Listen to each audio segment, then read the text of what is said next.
Welcome and croeso to today's tutorial of the Computing Unlocked scheme of work. I'm going to carry on with last time's tutorial with the same terrain.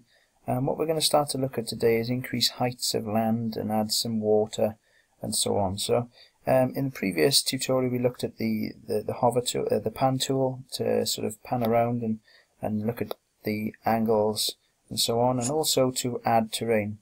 Now we're going to look at increasing height of the terrain today, and we're going to select this Create Hills or Valleys tool. And at the moment we've got different options to allow us to increase the height of land.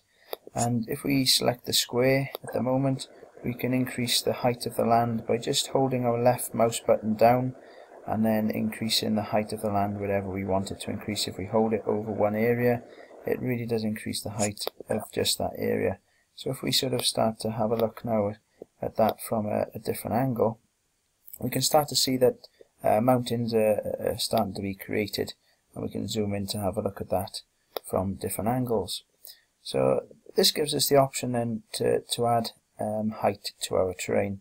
We can also sort of select the circle, and also to make it smoother we can use this tool, and again using the left and right arrow keys we can pan through those, but once one is selected we can also increase the size of the cursor to allow us to increase the different sort of size of the land we want to increase in height. So if I select this now, it really does start to smoothen it out instead of creating a more blocky terrain. So that gives us that option. We've also got the magic wand tool here again, and this allows us now to select all the same coloured land and increase this height. So it takes the height of the other terrain that we've already increased in height and starts to increase the rest of it as well by using our left mouse button to do that, and to use our right mouse button we can decrease the height of it as well. So if we take our pan tool back again, and we can start to then see that there's a little bit of a canyon developing, or crater.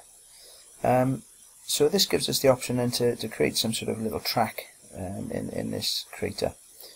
There's some other options also to smooth out the height of the land, and we can do that using this tool. Again, I'm going to decrease the cursor size, and this just smoothens out the surface, so it increases some of the blocks and decreases others to smoothen out the land.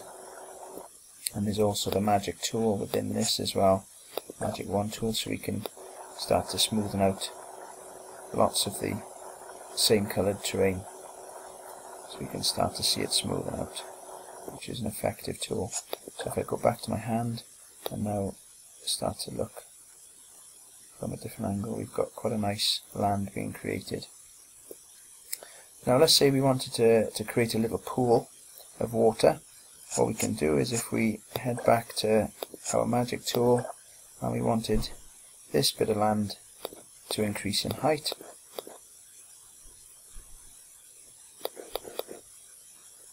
we can do so, and then to add a little bit of water we can select the area of water we want, and it just puts a little bit of water into our land, like so. And that gives us the options there to increase the height of the land and to add water to our terrain and our world.